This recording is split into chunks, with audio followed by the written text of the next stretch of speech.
Okay, picture this with me. It's August 12th, 1944, England.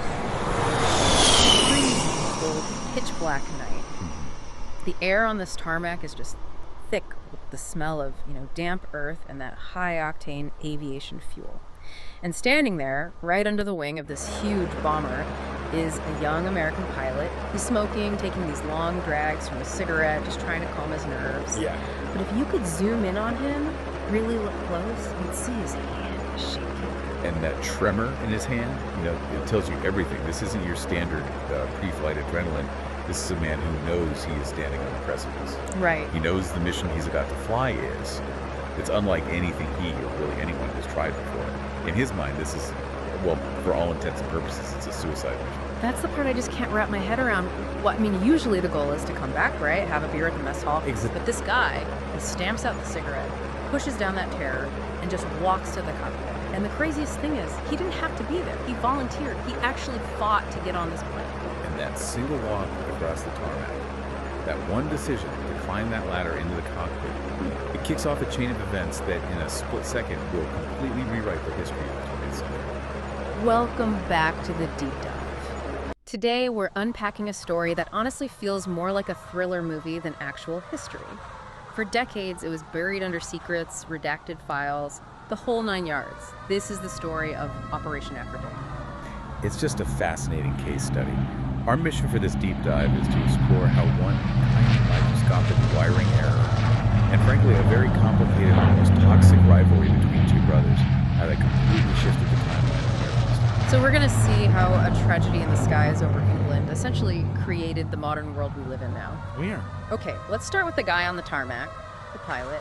I'm looking at the flight manifest, and he's just listed as Mr. Joe, which seems a little informal for a secret military operation.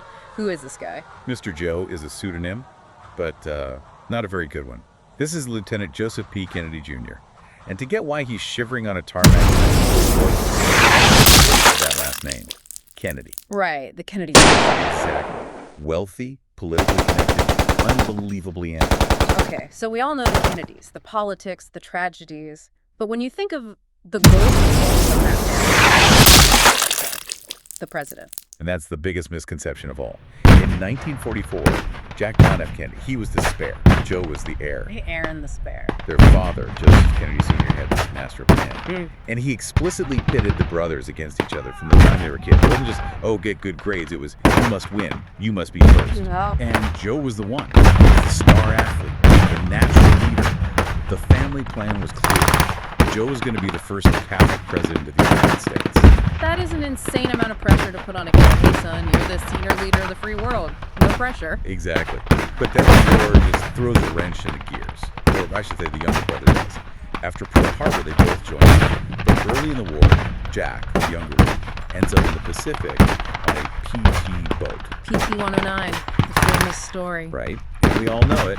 His boat gets sliced in half by a Japanese destroyer. He saves his crew, swims on the island. He gets a medal for bravery. And more importantly, he gets headlines. So the spare is suddenly the war hero on the front page of the New York Times. And you can see from the letters and diaries from that time, it just ate Joe alive. He was so deeply insecure about it, he felt his younger brother had stolen his spot. He was the chosen one, and Jack was getting all the glory. So this all boils down to civil rivalry.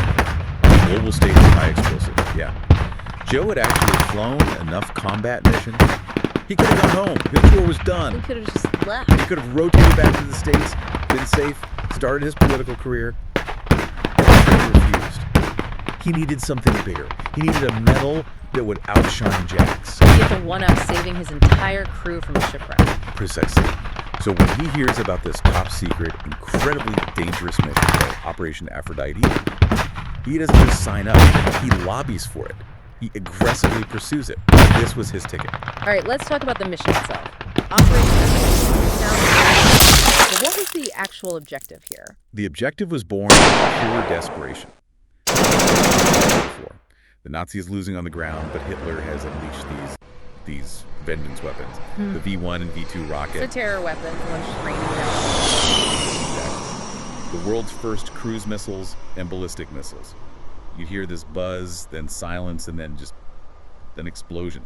50,000 civilians had already been killed or wounded. And intelligence was saying there was a massive stockpile of these weapons in northern France, getting ready to basically wipe London off the map. So they have to take out the launch site. Okay. Why not just send a normal squadron of bombers and flatten the place? They tried that. But these sites weren't just buildings. They were fortresses. I mean, buried deep inside mountains under 20 feet of reinforced concrete. Normal bombs from a B-17 would just bounce off. They needed a hammer. Really, really good. And enter the plane. I'm looking at the specs for the aircraft Joe is flying, and it doesn't look like it. It's a B-24 Liberator, but it looks like a skeleton. That's a good way to put it. To make this work, they took a B-24 and stripped absolutely everything out of it. I mean, everything. The armor plating, the machine gun turrets, the seats, the radios. I even read they replaced the guns with black-painted iron bars. Yeah, that's right. Just to trick any German fighters into thinking it was still armed so they wouldn't get too close. But in reality, it was a sitting duck, utterly defenseless. But the cockpit, that's the part that gets me. They cut the roof off. They did. Like a convertible bomber. Essentially, yes. They removed the entire glass canopy. It was an open-air cockpit. Just imagine flying at 10,000 feet, going hundreds of miles an hour, with the wind just blasting you in the face. Why on earth would they do that? Because the pilots weren't supposed to land it. The open cockpit was to make bailing out easier. This plane wasn't a transport, it was the weapon. They packed the fuselage with something called Torpex. Torpex? What is that? A high explosive, that is. Yeah. Significantly more powerful than TNT. Yeah. They loaded 25,000 pounds of this stuff into the plane. That's about 10 to 12 tons. Hold on, 10 tons. That sounds excessive. It was completely unprecedented. To give you some scale, a normal heavy bomber might carry 2, maybe 3 tons. This was a flying powder keg. The plane was the missile. So, how do you deliver a plane-sized bomb without killing the pilot? And this is where the tech gets really interesting for 1944. The plan was for Joe and his co-pilot, 35-year-old Nathan Bed, Lieutenant Willie, to take off and just get this heavy beast into the air. Okay. Once they then they would hand remote control of the plane over to a mothership that was flying nearby. Remote control, so like a radio link. A very, very primitive one. Think of a remote control car from the 80s. The mothership was another bomber flying a few miles away. And an operator on that plane had this little box with a joystick. That joystick sent radio pulses to servo motors that were physically connected to the steering wheel of Joe's plane. That sounds incredibly scary. Oh, it was. It was laggy, it was jerky, it was prone to interference. Yeah. But the idea was, when the mothership confirmed I have control, Joe and Bud would jump out over England, parachute safely, and the mothership would fly the empty drone across the channel and crash it straight into the French bomber. Okay, I see the plan. Get up, hand over, get out. Let's go back to that night, August 12th. Joe and Bud are walking out to the plane. And the atmosphere described in the diaries from that place, it's haunting. The ground crew, they knew what was in that plane. They knew how unstable Torpex could be. They must have been terrified for them. When Joe climbed in, he gave them this big, confident wave, you know, that classic Kennedy smile. But the crew, they didn't smile back. They looked at him with pity. They really felt like they were watching two dead men walking. They start the engines, 5:45 to 9 p.m. And the takeoff itself sounds like a total nightmare. The plane was so overweight it barely cleared the trees at the end of the runway. You have to imagine the physical struggle of it. Joe and Bud are wrestling the yoke, sweating, the plane shuddering. They're sitting on top of the biggest bomb ever made, and every little bump feels like it could be the one. But they make it. They get to 2,000 feet, they join the escort planes, everything seems to be going according to plan. For about 20 minutes, yes. At 6:20 p.m., they're nearing the coast. The English Channel is right ahead of them. It's time for a handover. The critical moment. Walk us through the steps. What do we have to do? The checklist was very strict. Step 1, transfer control. Joe flips the switch. Engine stop. Back up. The mothership radio's over. We have control. Okay. Step 2. Step 3. Shut the code word spade flush to confirm the bomb is live. And step 4, bail out. So they're basically passengers, like the remote operator has the stick. Right. Joe looks at Bud. They nod. They're ready to go home. Yeah. Joe reaches for the arming panel. He flips the safety cover. He gets ready to engage the system. He grabs the microphone and he shouts, "Spade flush." He's probably feeling this huge rush of relief right then. He did it. He's the hero. That's what he must have thought.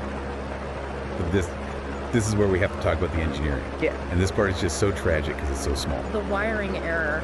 The reports mentioned something about a solenoid. What exactly went wrong? So, to get the error, you have to understand how the bomb was supposed to work. There was an arming pin. Think of it like a safety gate. When you flip the arming switch, it's supposed to pull that pin out of the detonator Okay. so that later, upon impact, the bomb can explode. It's just supposed to wake up the bomb, not fire it. Right. Like taking the safety off a gun. You're not pulling the trigger. Exactly. But the engineer who modified this specific panel, he made a fundamental error in the circuitry. He completely misunderstood the solenoid bypass. So instead of wiring the switch to the mechanism that pulls out the safety pin, he wired the arming switch directly to the blasting cap. Wait, so he bypassed the safety entirely? He did worse than that. He essentially created a short circuit straight to the trigger. When Joe flipped that switch to arm, he wasn't taking the safety off. He was closing the circuit on the detonator. Oh my God. The moment, Oh, the God. instant his finger clicked that switch, the plane didn't crash. It was vaporized instantly. 2,000 feet above the English countryside, 12 tons of torpedo detonated all at Jesus. Just gone instantly. once. Instantly. There was no pain, no moment of realization. 1 second they're shouting "Spade flush," and the next they're just gone. The explosion was so massive it nearly knocked the escort planes out of the sky. Oh. The pilot of the mothership said the sky just turned into a gigantic fireball. Was there any wreckage? None. No bodies. They Yeah. were just erased from existence. It's suffocating to think about. All of that ambition, that pressure just deleted because one guy connected the red wire to the wrong terminal. It's the fragility of the explosion. If that were the end, it would just be a very sad war story. But what we learned afterwards turns this into an irony of like Greek proportions. Right, this is the double tragedy you mentioned because the mission, Yeah. it didn't even matter. Futile. And this is the part that just, it hurts to read. The intelligence was wrong. The British Royal Air Force, the RAF, they had already bombed those specific V weapon bunkers 5 weeks earlier. 5 weeks. They used these massive earthquake bombs that collapsed the bunkers from the inside. The launch site that Joe Kennedy Jr. was dying to destroy, it was already a ruin. It was abandoned. So London wasn't even in danger from that site. Not at all. Zero danger. Kennedy Jr. volunteered for a suicide mission to destroy a target that had already been destroyed. He died for absolutely nothing. Strategic. That's devastating. But now we have to look at the ripple effect. Because Joe is gone, the air is gone, and back in Massachusetts, Joseph Kennedy Sr. gets that telegram. And that is the moment the timeline shifts. You have to imagine the father. He's heartbroken, of course, but he is a man of immense will. He has this grand plan for his family to take the White House. He can't use Joe anymore, so he looks down the line. And looks at the spare, at Jack. At Jack. The one who wanted to be a writer, maybe a journalist. He's the intellectual one, the sickly one with the bad back. He never wanted the spotlight. There's a famous story of the father basically sitting Jack down and saying, "It's your turn. You have to take Joe's place." He just transferred the entire burden. Just like that. He wasn't the best, he was a man. He famously told a friend, "I'm just filling Joe's seat. If he had lived, I'd be a writer." Every single step John F. Kennedy took, whether the White House, Congress, the Senate, the presidency, he was walking a path that was paved for his brother. It's unbelievable when you think about it. The only reason we had President JFK is because we had Camelot, the way the Cuban Missile Crisis was handled, the Peace Corps, the moonshot, all of it is because Joe felt jealous of Jack, volunteered for a useless mission, and ended up with one wire. It's a perfect closed loop. If Jack hadn't been a hero on PT-109, Joe wouldn't have been president. If Joe hadn't volunteered, Jack never would have been president. Inadvertently swapped. It mystifies this idea of destiny or the great man theory of history, doesn't it? We look back and we think JFK was born to be president. Right. But he wasn't. He was the understudy that got drugged onto the stage because the lead actor died in a tragic backstage accident. That's a perfect analogy. It reminds you that history often turns on the smallest, most random things. A loose screw, a jealous thought, a misunderstood diagram. It just forces us to ask that huge what if. And that's the question that keeps historians up at night. If that engineer had just double-checked his work, or if the intel about the destroyed bunkers had arrived just 1 hour earlier, Joe Kennedy Jr. comes home. Joe comes home. He runs for Congress in 1946, not Jack. He's the one who runs for president in 1960. And what kind of president would Joe have been? He was. How? He was tougher, right? More rigid. Much more like his father, more conservative, arguably more of an isolationist. Would he have handled the Cuban Missile Crisis with the same kind of nuance as Jack?